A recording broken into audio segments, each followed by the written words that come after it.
In the late 1970s, this gentleman you see right here, Howard Gardner, Harvard grad, wrote a book called Frames of Mind.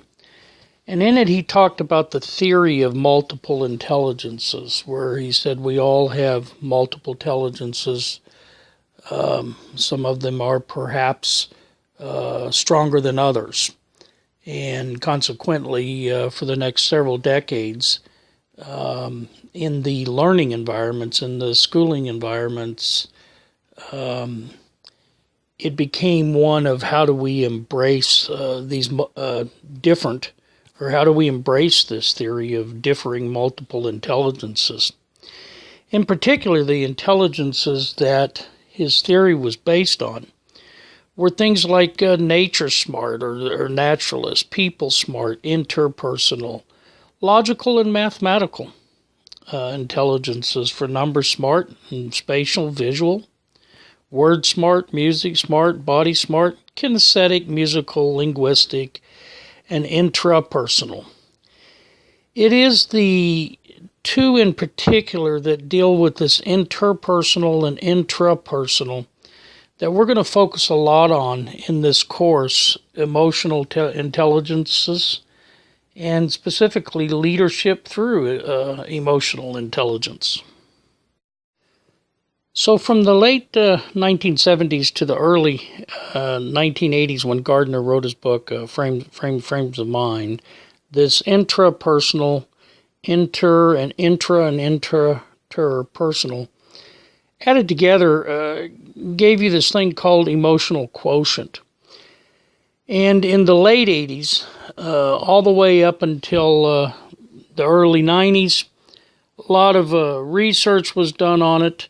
A lot of articles, a lot of academic articles were written on it.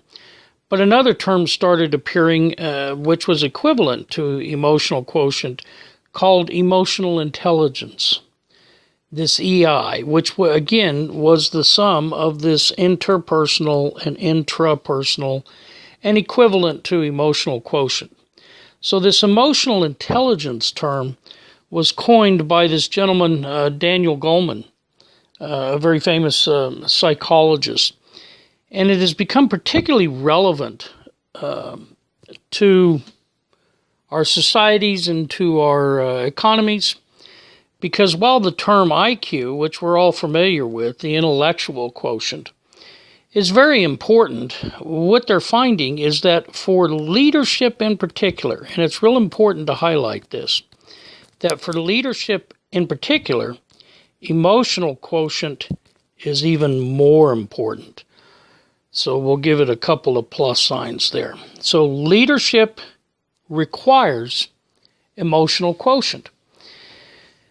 And so companies, institutions are doing a lot of research on this, and what they're finding is that to have this visionary capacity of leaders, this emotional quotient, the ability to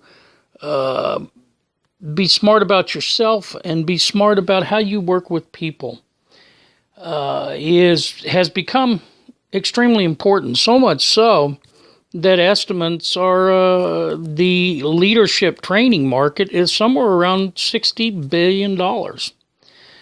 So it is finding out it's just some amazing results. And no longer can we consider that having a high IQ is sufficient for leadership. Having a high IQ is good. Having a high EQ or EI is even better.